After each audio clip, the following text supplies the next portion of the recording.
నమస్తే, welcome to లియా news. Senior journalist Kommineni Srinivasarao గారికి సుప్రీంకోర్టులో బెయిల్ వచ్చిన విషయం మనందరికీ తెలిసిందే. అయితే ఈ బెయిల్పై ముఖ్యంగా జగన్మోహన్ రెడ్డి గారు ఒక ట్వీట్ చేశారు. సుప్రీంకోర్టు తీర్పు చంద్రబాబు గారికి చంపపెట్టు అనడమే కాకుండా కొమ్మినేని శ్రీనివాసరావుని అరాచకంగా, అప్రజాస్వామికంగా, అన్యాయంగా అరెస్ట్ చేశారు అని చెప్పి ఆయన అంటున్నారు. ఇంకా ఆయన మీడియా ఛానల్స్లో కావచ్చు, పత్రికల్లో కావచ్చు, న్యాయం గెలిచింది, మరి సత్యమేవ జయతే అని పోస్టులు పెడుతూ ఉన్నారు. అసలు కొమ్మినేని శ్రీనివాసరావు గారికి సుప్రీంకోర్టు వరకు వెళ్ళగలిగేంత సామర్థ్యం ఉందా? మరి ఆయనకు ఇంత తొందరగా కోర్టులు ఎలా రియాక్ట్ అయ్యాయి? అసలు దీని అంతటి వెనక ఏం జరిగింది అన్న విషయాలు తెలుసుకుందాం. మనతో పాటు ఉన్నారు సీనియర్ జర్నలిస్ట్ సత్యమూర్తి గారు. నమస్కారం సార్. నమస్కారం అండి. సార్, కొమ్మినేని శ్రీనివాసరావు గారు ఎట్టకేలకు ఆయనకి బెయిల్ లభించింది. సో ఎవరైనా సరే నేరస్తులు అన్న తర్వాత ఆయనే హత్యలు చేయలేదు కాబట్టి హత్యలు చేసిన వాళ్ళకే మనం బెయిల్స్ రావడం చూస్తున్నాం. ఆయన సుప్రీంకోర్టుకు వెళ్ళారు, ఆయనకి బెయిల్ వచ్చింది. సో ఇంత మాత్రానికి అసలు సుప్రీంకోర్టు బెయిల్ వస్తే చంద్రబాబు గారికి చంపపెట్టు ఎలా అవుతుంది? అండ్ న్యాయం గెలిచింది, సత్యమేవ జయతే, ఈ విధంగా పోస్టులు పెడుతూ ఉన్నారు. ఎలా చూడొచ్చు అంటారు? అసలు యాక్చువల్గా సుప్రీంకోర్టులో ఆ మొత్తం న్యాయమూర్తులు ఇచ్చిన ఆదేశాలు చూస్తే, అంటే ఆదేశాలు కనుక కరెక్ట్గా చదివితే జగన్మోహన్ రెడ్డికి అది చెంపపెట్టు లాంటిది. సాక్షి ఛానల్ నడిపే వాళ్ళకి, అంటే జగన్మోహన్ రెడ్డి సతీమణి భారతీ రెడ్డికి చెంపపెట్టు లాంటిది. అందులో కేఎస్ఆర్ లైవ్ షో, ఆ లైవ్ షో నిర్వహిస్తున్న కేఎస్ఆర్కి చెంపపెట్టు లాంటిది. ఆ కేఎస్ఆర్ లైవ్ షోలో మాట్లాడే ఈ అనలిస్టులు ఉంటారు కదా, వాళ్ళకి చెంపపెట్టు లాంటిది. మొత్తం ఓవరాల్గా వైఎస్ఆర్ కాంగ్రెస్ పార్టీకి చెంపపెట్టు లాంటిది. మీరు అడగచ్చు ఎందుకు అని అడగచ్చు. ఈ కేసు ఏంటో మనందరికీ తెలుసు. అమరావతి వేశ్యల రాజధాని అని కృష్ణరాజు అందులో పార్టిసిపేట్ చేసిన ఒక అనలిస్టు అన్నాడా లేదా? Point number 1. పాయింట్ నెంబర్ 2, అతను ఆ మాటలు మాట్లాడుతున్నప్పుడు దాదాపుగా 5-6 నిమిషాల పాటు ఈ కొమ్మినేని శ్రీనివాసరావు సైలెంట్గా ఉన్నాడా లేదా? సైలెంట్గా ఉండటమే కాకుండా ఇతను ఏమన్నాడు, నేను కూడా చూశాను, టైమ్స్ ఆఫ్ ఇండియాలోనో హిందుస్థాన్ టైమ్స్లోనో ఆ వార్త వచ్చింది అని దాన్ని ఎండార్స్ చేశాడా లేదా? ఇవన్నీ మన కళ్ళ ముందర ఉన్నాయి. ఇవన్నీ ఏదో ఆ 4 గోడల మధ్య ఏదో జరిగిన అగ్రిమెంట్లు కాదు కదా. టీవీ డిబేట్లో లైవ్ షోలో పార్టిసిపేట్ చేశాడు. చేసిన తర్వాత సుప్రీంకోర్టు ఏం వ్యాఖ్యలు చేసింది అనేది చూస్తే, సుప్రీంకోర్టు 2 న్యాయమూర్తుల ధర్మాసనం ఏం చెప్పిందో తెలుసా? ఒళ్ళు దగ్గర పెట్టుకొని డిబేట్లు చేయండి అని చెప్పింది. సింపుల్గా తెలుగులో ఆ మొత్తం సారాంశాన్ని చెప్పాలి అంటే ఒళ్ళు దగ్గర పెట్టుకొని డిబేట్లు చేయాలని చెప్పింది. డిబేట్ చేసింది ఎవరు? చంద్రబాబు నాయుడా, సాక్షి టీవీనా? ఇందులో చంద్రబాబు నాయుడికి చంపపెట్టు అని హెడ్డింగ్ పెట్టడానికి ఏముంది? ఇందులో చంద్రబాబు నాయుడికి చంపపెట్టు అని తమ్మనైలు పెట్టాల్సిన అవసరం ఏముంది? ఏం పెట్టారో తెలుసా? సాక్షి వాళ్ళు బాబుకు చంపపెట్టు సుప్రీంకోర్టు తీర్పు అని ఏదో పెట్టాడు. పెట్టి చంద్రబాబు నాయుడు ఏడుస్తున్న ఫోటో తీసి పెట్టి కొమ్మినేని శ్రీనివాసు నవ్వుతున్న ఫోటో పెట్టారు. ఇది థంబ్నైల్. అంటే ఈ థంబ్నైల్స్ గురించి అంబటి రాంబాబు వల ఏడుస్తూ ఉంటాడు. చాలాసార్లు వీడియోస్ కూడా చేశారు కదా ఆయన దీనిపై. చేశాడు కదా. సుప్రీంకోర్టు ఏం చెప్పింది? డిబేట్లు ఒళ్ళు దగ్గర పెట్టుకొని పెట్టండి అని చెప్పింది. డిబేట్లలో ఈసారి ఇటువంటి కామెంట్లు చేయటం కరెక్ట్ కాదు అని చెప్పింది. డిబేట్ ఎవరు చేశారు? కొమ్మినేని శ్రీనివాసరావు చేశాడు. ఎనలిస్టులు అక్కడికి వచ్చి విచ్చలవిడిగా మాట్లాడుతున్నారు అనేది కేసు. ఇక్కడ కేసు అదేనా? వేరే ఇంకేమన్నా ఉందా? మరి ఆ కేసులో డిబేట్లు కరెక్ట్గా పెట్టండి, డిబేట్లలో మాట్లాడే విషయాలు కూడా కరెక్ట్గా ఉండాలి అని సుప్రీంకోర్టు చెబితే చంద్రబాబు నాయుడికి చెంపపెట్టేట్లయింది? అసలు రాష్ట్ర ప్రభుత్వానికి చెంపపెట్టేట్లయింది? సుప్రీంకోర్టు ఏం చెప్పింది? సుప్రీంకోర్టు చెప్పిన ఆర్డర్ మొత్తం చూసుకున్నారా? చదువుకున్నారా? చదువుకోవడం కాదండి, బయటికి ఎలా చెప్తున్నారు? 70 ఏళ్ళు ఉన్న వ్యక్తిని ఎలా అరెస్ట్ చేస్తారు? నవ్వినంత మాత్రాన మీరు అరెస్ట్ చేస్తారా? మేము కూడా కొన్ని కేసుల నేపథ్యంలో నవ్వుతూనే ఉంటాము అని చెప్పి న్యాయమూర్తులు అన్నారు అని చెప్పి ప్రచారం చేస్తున్నారు. కానీ ఇక్కడ ఒకటి ఆలోచించాల్సిన విషయం ఏంటంటే, కొమ్మినేని శ్రీనివాసరావు గారికి బెయిలే వచ్చింది, కేసేం కొట్టేయలేదు కదా. చాలా బాగా, అంటే మీరు కూడా చాలా సెన్సిటివ్గా ఆలోచిస్తారు కాబట్టి సమస్యల పట్ల మీరు ఈ క్వశ్చన్ వేయగలిగారు. కేసు కొట్టేశారా? సుప్రీంకోర్టు దగ్గరికి వెళ్ళింది బెయిల్ పిటిషనా, క్వాష్ పిటిషనా? Bail petition. కేసు ఎందుకు పెట్టారని అడగలేదు కదా. మరి అలాంటప్పుడు న్యాయం గెలిచిందని చెప్పడానికి ఎలా? అది ఎగ్జాక్ట్లీ అదే జగన్మోహన్ రెడ్డి దగ్గర ఉన్న టాక్టిక్స్ ఏంటి అంటే, జగన్మోహన్ రెడ్డి మొత్తం మీడియా మేనేజ్మెంట్ ఎట్లా చేస్తాడు అంటే, జడ్జిమెంట్ అంటే అక్కడి నుంచి సుప్రీంకోర్టు ఆదేశాలు రావటానికి ముందే మొత్తం సరంజామా అంతా రెడీగా పెట్టుకొని సుప్రీంకోర్టు ఆర్డర్ ప్రొనౌన్స్ కాగానే దంచెలు పెట్టే సోషల్ మీడియా మొత్తం ఇదే. మనం ఇదంతా మాట్లాడుతున్నాం కానీ మెయిన్ విషయం మర్చిపోయాం సార్. మరి కొమ్మినేని శ్రీనివాసరావు గారు సాక్షి టీవీలో కేవలం జర్నలిస్టు, ఒక యాంకర్ మాత్రమే. మరి అలాంటి ఆయనకి మరి సుప్రీంకోర్టు దాకా వెళ్ళగలిగే సామర్థ్యం ఎక్కడిది అని చెప్పి మనం ఇందాక ఒక మాట అనుకున్నాం. సో దాని గురించి అంటే ఇది కూడా చాలా కీలకమైన పాయింట్, చాలా కీలకమైన సబ్జెక్ట్ కూడా ఇది. ఇప్పుడు సుప్రీంకోర్టు దాకా ఇతనే కాదు, జగన్మోహన్ రెడ్డితో సంబంధం ఉన్న వాళ్ళందరూ సుప్రీంకోర్టు దాకా ఈజీగా పోగలుగుతున్నారు. రఘురామకృష్ణరాజు కేసులో విజయపాల్ విషయం తెలుసు కదా, ఆయన సుప్రీంకోర్టు దాకా వెళ్ళినప్పుడు ఖరీదైన లాయర్లని పెట్టుకుంటే సుప్రీంకోర్టు న్యాయమూర్తులు ఏమని అడిగారు, అసలు నీకు ఇన్ని డబ్బులు ఎక్కడి నుంచి వచ్చినాయని అడిగారు. నువ్వు పోలీస్ ఆఫీసర్వి కదా, రిటైర్ అయిపోయావు, నువ్వు సుప్రీంకోర్టు దాకా రావటానికి ఇంత ఖర్చు ఎట్ట పెట్టావని అడిగారు. The same question is applicable to Kommineni Srinivasarao.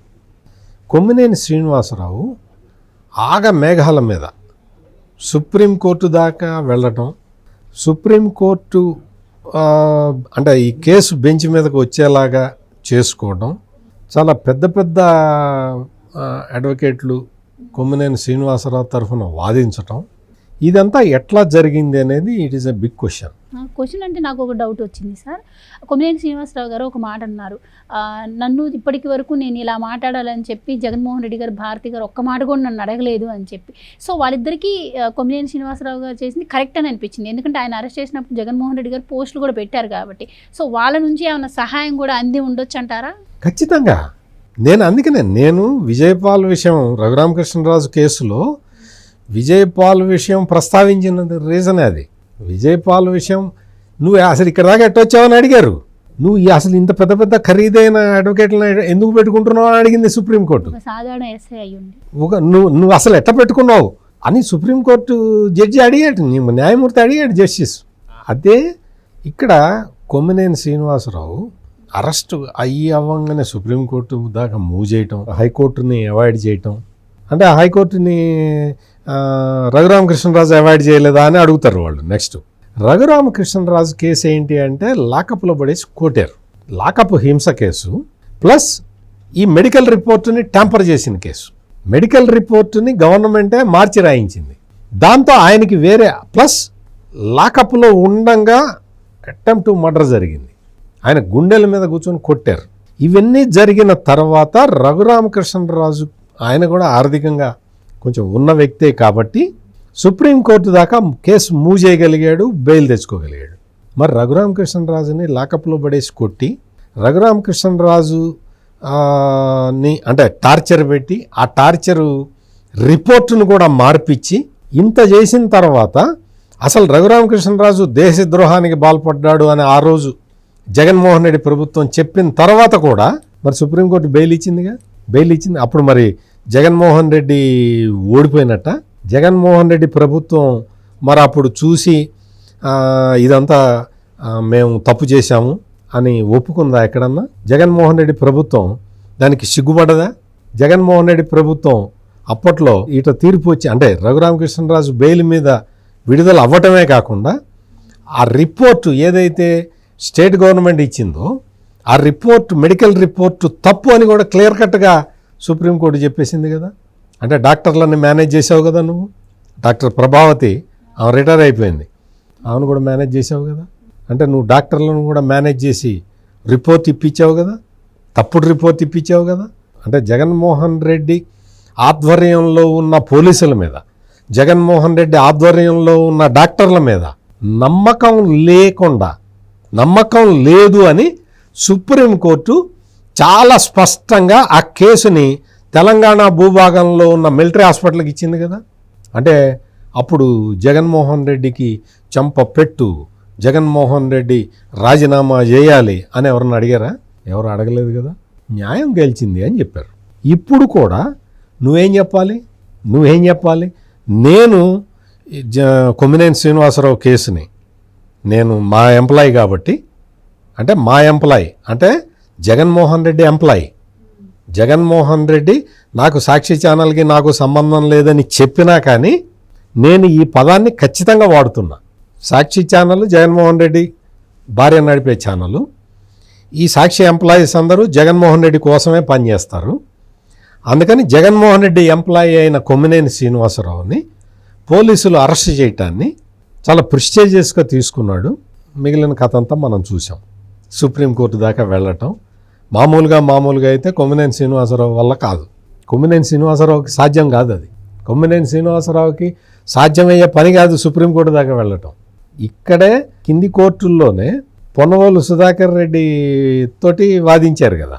Ponnavolu Sudhakar Reddy చేసిన వికృత వాదనలతోటి 14 రోజులు రిమాండ్కి పంపించారు కదా. అంటే ఏంటి, కొమ్మినేని శ్రీనివాసరావుని కింది కోర్టులో రిమాండ్కి పంపించే సమయంలో న్యాయమూర్తి ఏమేమి అడిగాడు, ఏమేమి క్వశ్చన్లు వేశాడు, దానికి కొమ్మినేని ఏమి సమాధానం చెప్పలేక తెల్లమొహం ఎట్లా వేశాడు.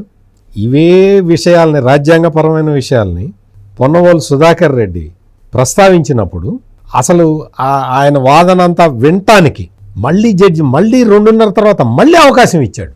కింది కోర్టులో సంగతి చెప్తున్నాను నేను. అంటే ఇంత ఆర్గ్యుమెంట్లు జరిగిన తర్వాత రిమాండ్కి పంపించారు. నేను అనే పాయింట్ ఏంటి అంటే, రిమాండ్కి వెళ్ళిన వ్యక్తి నేరం చేసినట్టు కాదు కదా, రిమాండ్ ఖైదీ, నేరం నిరూపణ కాలేదు కదా.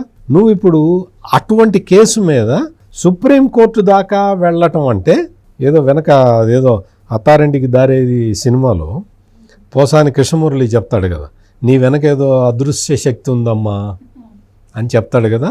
అట్లా కొమ్మినేని వెనక ఏదో అదృశ్య శక్తి ఉంది. అంటే బాగా డబ్బులు ఖర్చు పెట్టగల అదృశ్య శక్తి లేకపోతే సుప్రీంకోర్టు దాకా వెళ్ళటం సాధ్యమయ్యే పని కాదు. అంటే ఆ సుప్రీంకోర్టు ఆర్డర్ వచ్చిన తర్వాత బాబుకి చెంపపెట్టు, కొమ్మినేనికి బెయిల్ అని పెట్టిన తమ్మనేలు పెట్టిన ఛానల్, ఆ ఛానలే అదృశ్య శక్తి. ఆ ఛానల్ అదృశ్య శక్తులు ఎవరు? జగన్మోహన్ రెడ్డి, భారతిరెడ్డి. అందుకని it is very clear, Jaganmohan Reddy ఎంత నేరం చేసినా సరే, నేరం చేసిన వాళ్ళనేమో చంద్రబాబు నాయుడు ఏమో శిక్షిస్తుంటాడు. నేరం చేసిన వాడు నా మనిషి అయితే నేను ఎంత దూరమైనా వెళ్ళి నేను వాళ్ళని కాపాడుకుంటాను అనేది జగన్మోహన్ రెడ్డి సిద్ధాంతం. అంతకుముందు బాబాయ్ హత్య కేసులో కూడా కడప ఎంపీ అవినాష్ రెడ్డిని అట్లాగే కాపాడుకున్నాడు కదా, అధికారంలో ఉన్నప్పుడు కాపాడుకున్నాడు. ఆ తర్వాత అరెస్ట్ చేసినట్టు, బెయిల్ వచ్చేసినట్టు అంత మేనేజ్ చేయగలిగారు. ఆయన ఒకరోజు కూడా జైల్లో లేకుండా అరెస్ట్ చేసాం, విడుదల చేసామని చెప్పేశారు సిబిఐ వాళ్ళు. అంటే ఇవన్నీ ఎందుకు చెప్పుకోవాల్సి వస్తుంది అంటే, రాష్ట్ర ప్రభుత్వం, రాష్ట్ర పోలీసులు ఇందులో ఎటువంటి తప్పు చేయలేదు. వాళ్ళు పక్కడ్బందీగా కేసు పెట్టారు, అందులో ఎటువంటి డౌటు లేదు. కరెక్ట్గా ఇప్పుడు A1 అక్యూజ్డ్ నెంబర్ 1 కృష్ణరాజు పరారీలో ఉన్నాడు. A2ని అరెస్ట్ చేయకుండా ఎట్లా ఉంటారు?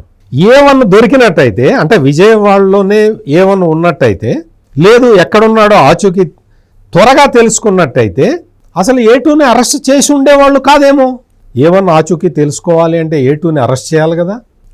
ఇది లాజిక్ కదా, లాజికల్గా న్యాయ సూత్రాల ప్రకారమే జరిగింది కదా. ఇందులో మరి ఏపీ పోలీసుల్ని తప్పుపట్టాల్సిన అవసరమే ఉంది, ఏపీ ప్రభుత్వాన్ని తప్పుపట్టాల్సిన అవసరమే ఉంది, చంద్రబాబు నాయుడిని తప్పుపట్టాల్సిన అవసరమే ఉంది. A1ని గాయాబు చేసింది ఎవరు? A1 అండర్ గ్రౌండ్కి వెళ్ళేలాగా చేసింది ఎవరు? ఆబ్వియస్లీ జగన్మోహన్ రెడ్డే కదా. ఇంకా లేకపోతే A1 కృష్ణరాజుకి అతనికి అంత శక్తి ఉందా? భార్య పిల్లల్ని కూడా తీసుకొని వెళ్ళిపోయే అంత శక్తి ఆయనకి ఎక్కడ ఉంటుంది? ఎక్కడికి వెళ్ళాడు? ఎక్కడ దొరికాడు? ఎక్కడో శ్రీకాకుళంలో దొరికాడు. అంత దూరం ఎట్లా వెళ్ళాడు?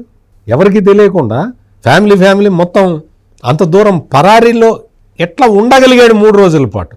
ఇన్ఫర్మేషన్ ముందు ఎలా వెళ్తుంది సార్? నార్మల్ ఒక ఎగ్జాక్ట్లీ ఉద్యోగికి ఇన్ఫర్మేషన్ ఎలా వెళ్తుంది? ఎగ్జాక్ట్లీ. అంటే అతను అండర్ గ్రౌండ్కి వెళ్ళిపోవటానికి ఖచ్చితంగా జగన్మోహన్ రెడ్డే కారణం.